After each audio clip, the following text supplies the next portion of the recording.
gold revaluation would be like the only thing left for him to do. And some people might say, oh, this is gold bugs talking about this, but and that you're wishing this and that's never going to happen. But it's happened 4 times in history. 1835, Andrew Jackson revalued gold from, I think, $19.39 to $20.69.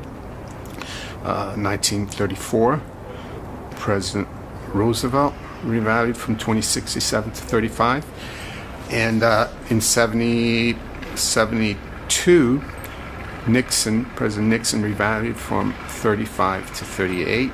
And then the year after, he revalued it from 38 to 42.22, which is where we are right now.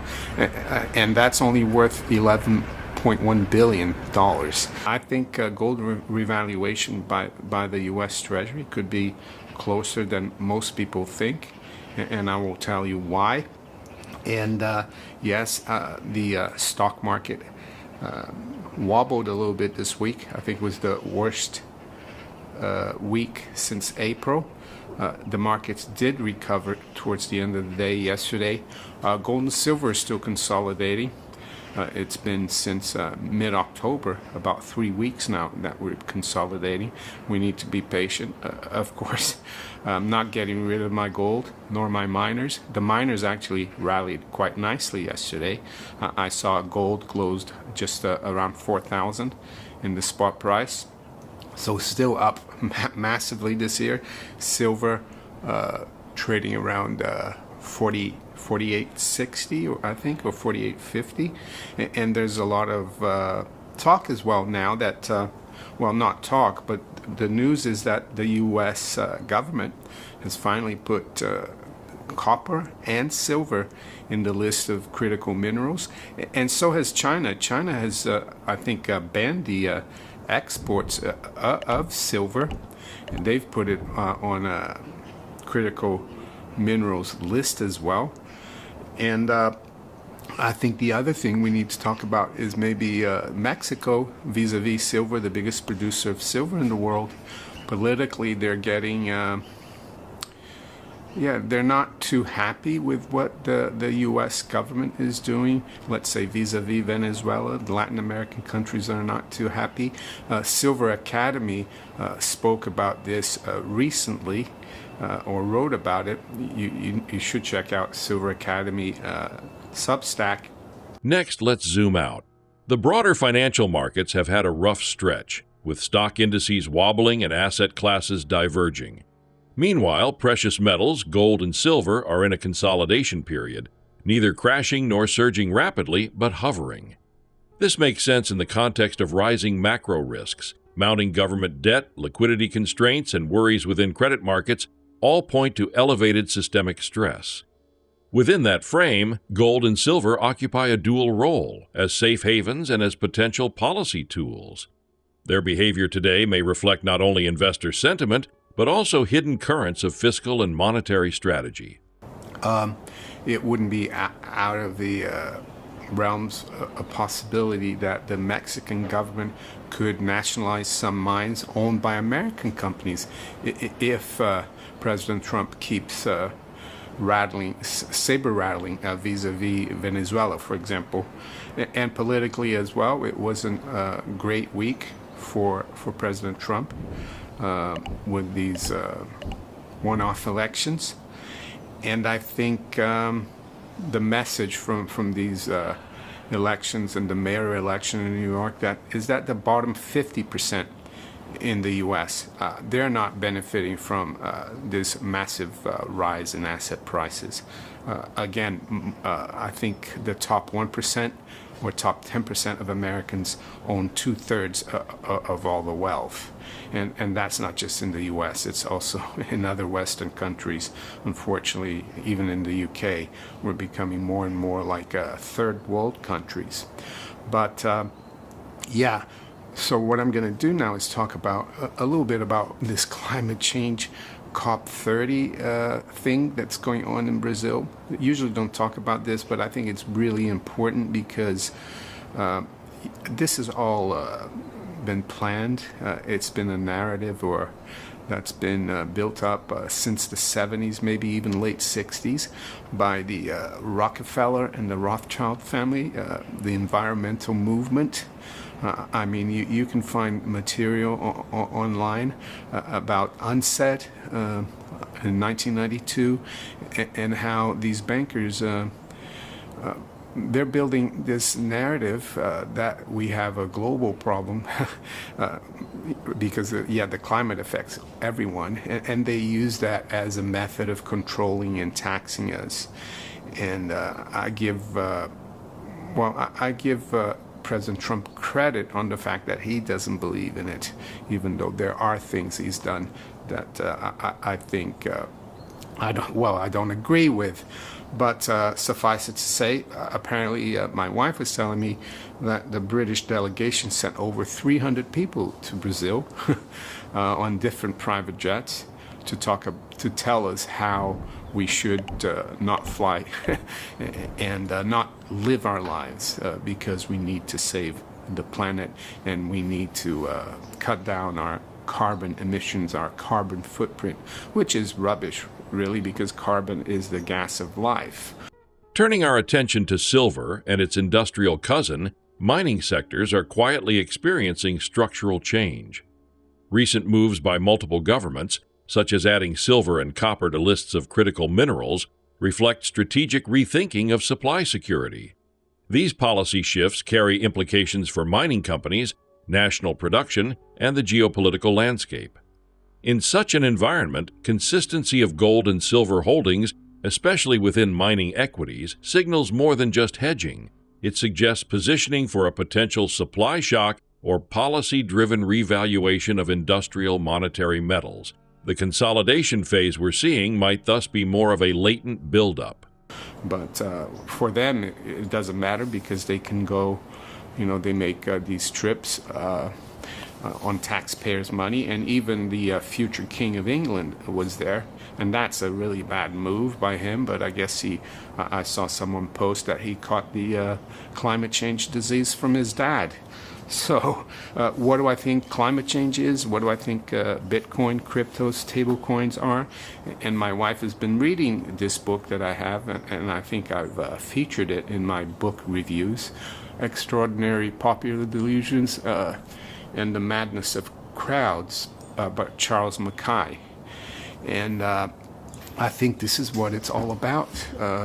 Climate change, Bitcoin, cryptos, stable coins. These are just extraordinary popular delusions and madness. And they will go away because they make no sense whatsoever. Things that are not going to go away, that are timeless, are things like gold and silver. And also common sense, hopefully. So that's how I see this climate change thing in the U.S., not in the U.S., of course, in Brazil, this COP30 conference.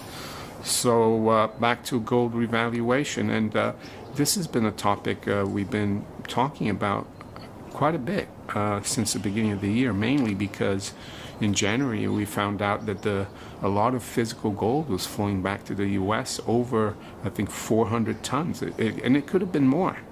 And a lot of people speculate that and it started in December, and people speculate that with Trump coming into power, that he would have to bring the gold back to do an audit of Fort Knox, and then revalue the gold, and that's highly possible. On the political front, one cannot ignore how growing economic divergence is translating into populist responses and instability. The bottom half of the population in many Western economies are increasingly disconnected from the asset price boom enjoyed by the top tier. This dynamic is feeding political risk, which in turn amplifies financial risk. In such a scenario, assets like gold and silver don't just serve as stores of value, they become symbols of alternative monetary architecture. Additionally, the prospect of nationalization or policy change in major producing countries adds another layer of uncertainty. All told, the macro-geo mix is carrying more weight now. I think there's still a lot of gold flowing into the U.S.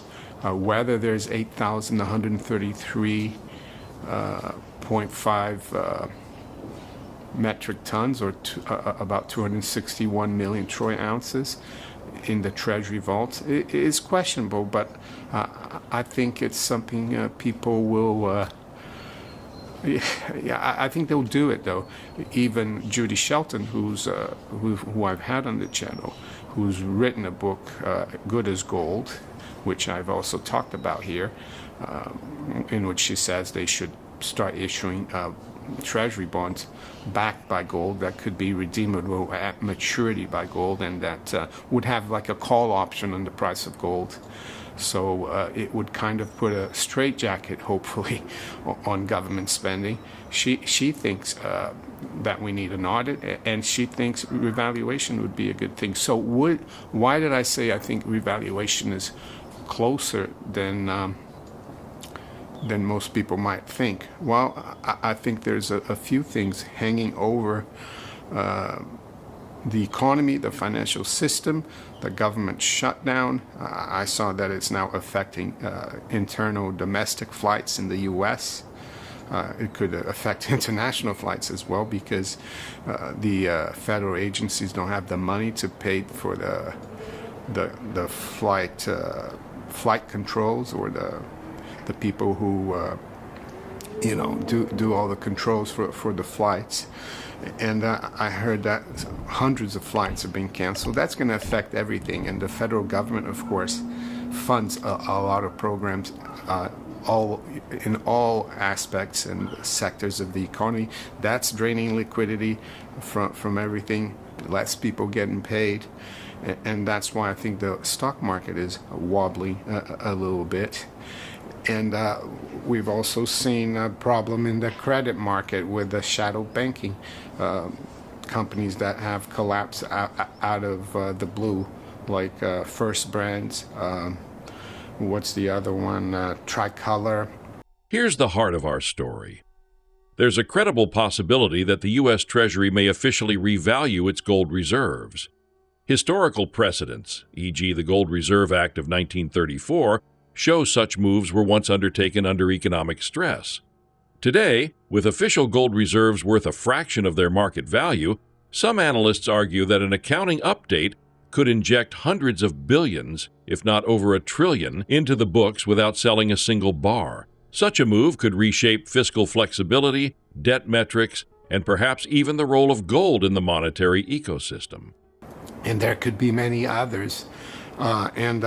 Commercial real estate is still not out of the woods. We've seen that banking reserves are dropping to very low levels, mainly because of this liquidity and the government shutdown.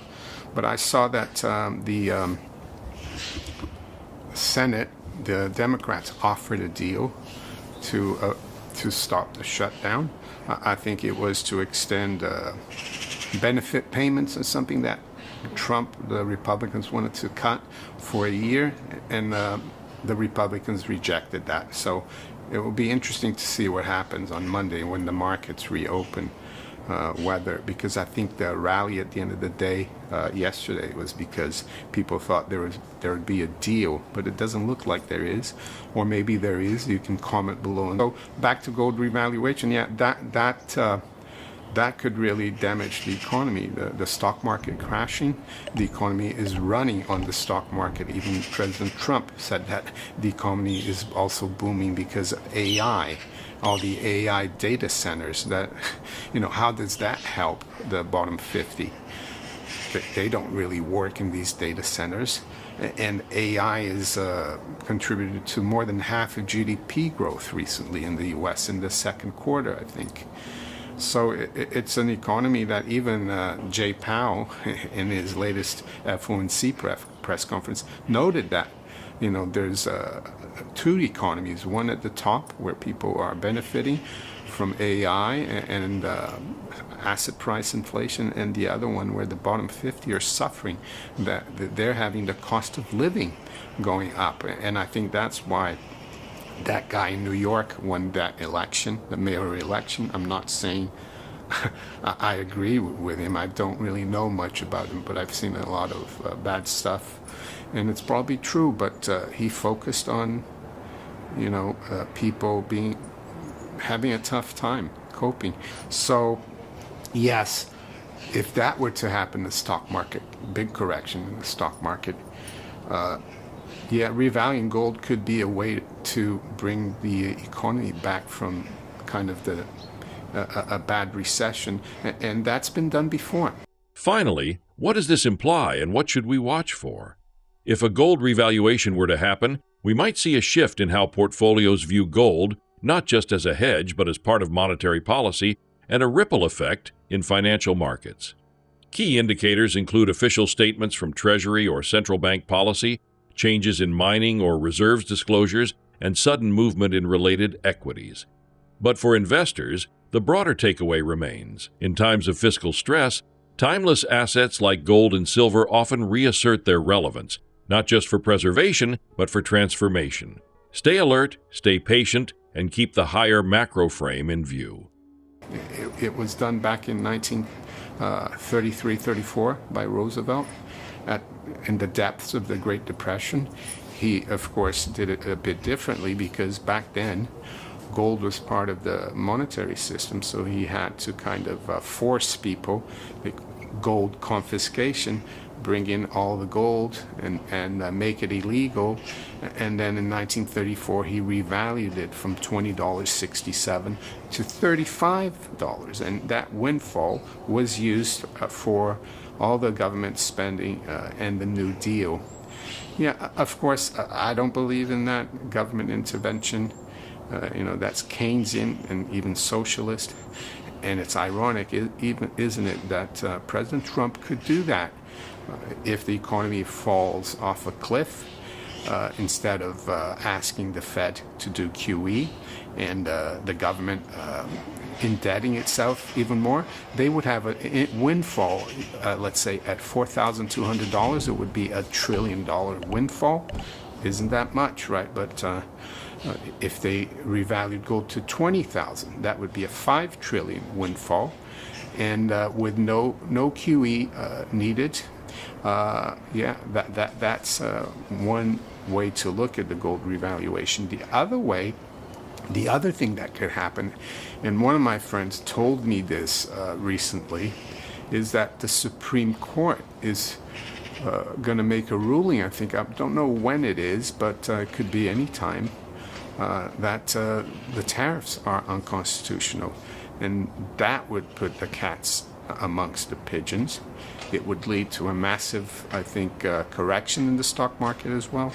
It would lead to the Treasury having to reimburse hundreds of billions in tariffs that importers have paid.